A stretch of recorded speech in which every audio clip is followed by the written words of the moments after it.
பச்சை புல்வெளியும் ஜொலிக்கும் நீல குளமும் நடுவே அம்மா வாத்துடன் மகிழ்ச்சியாக வாழ்ந்தான் நம்ம கத்தி. குட்டிதான் ஆனா தைரியம் பெரியது.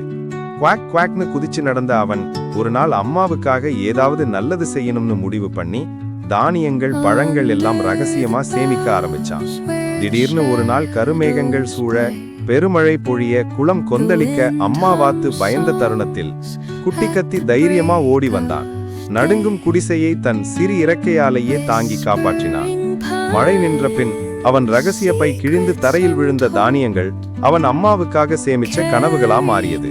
அம்மா, உங்களுக்கு நல்ல வீடு கட்டணும்னு அவன் சொன்ன அன்பு வார்த்தைகள் எல்லாரையும் நெகிழ வைத்தது. அடுத்த நாளே பறவைகள், அணில்கள், நண்பர்கள் எல்லாம் வந்து சேர்ந்தாங்க. சின்ன கத்திக்காக ஒரு அழகான வீட்டை கட்டி முடிச்சாங்க.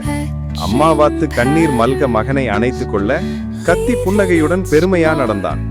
அந்த நாளிலிருந்து கத்தி எல்லா குட்டி வாத்துகளுக்கும் ஒரு அழகான ரோல் மாடலாக மாறினான். அதன் பின் இந்த அழகிய வாத்து கூறியது, ஸ்வீட் ஃபீலிங்ஸ் சேனலினை சப்ஸ்கிரைப் செய்யுமாறு.